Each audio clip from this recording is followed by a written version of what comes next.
শিল্পপতি স্বর্গীয় রতন টাটা তার জীবনের কিছু শিক্ষণীয় ঘটনা। ভারতের অন্যতম শ্রদ্ধেয় শিল্পপতি রতন টাটা একবার জার্মানির হামবুর্গে একটি রেস্তোরাঁয় গিয়েছিলেন এক সহকারীকে সঙ্গে নিয়ে। তারা দুজনেই খুব ক্ষুধার্ত ছিলেন, তাই প্রচুর খাবার অর্ডার করেন। কিন্তু খাবার শেষে দেখা গেল মোট খাবারের প্রায় 1/3 তারা ছুঁয়েও দেখেননি। যখন তারা রেস্তোরাঁ থেকে বের হওয়ার প্রস্তুতি নিচ্ছিলেন, তখন হঠাৎ একজন বয়স্ক নারী বিরক্ত স্বরে বললেন, এত খাবার নষ্ট করা আপনাদের কিন্তু উচিত হয়নি। তখন সহকারী হালকা বিরক্তিতে জবাব দেন, আমরা তো টাকা দিয়ে খাবার কিনেছি, খাবার খাবো না ফেলবো সেটা আমাদের নিজস্ব ব্যাপার। এই কথার পর পরিস্থিতি কিন্তু হঠাৎ বদলে গেল। সঙ্গে থাকা একজন ফোন করে দিল সামাজিক নিরাপত্তা একটা সংস্থায়। কিছুক্ষণের মধ্যেই একজন কর্মকর্তা এসে হাজির হলেন। তারা ঘটনাটি শুনলেন। শুনে তারা প্রত্যেকের 50 ইউরো করে জরিমানা করে দিলেন।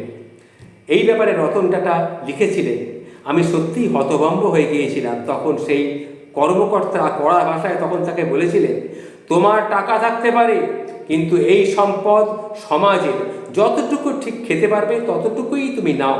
পৃথিবীতে এখনও অসংখ্য মানুষ প্রতিদিন ক্ষুধার্ত ঘুমায়। তুমি কোনো কিছু নষ্ট করার অধিকার তোমার নেই। এই ঘটনাটি রতন টাটার জীবনের একটা দারুণ শিক্ষা হয়েছিল। তিনি মনে করতেন সম্পদের মালিকানা হতে পারে, সম্পদের মালিক তিনি হতে পারেন, কিন্তু তার ব্যবহার তার দায়িত্বহীন হয় তবে তা কিন্তু অন্যায়। খাবার নষ্ট করা মানে শুধু টাকা নয়, মানবতারও অপচয়।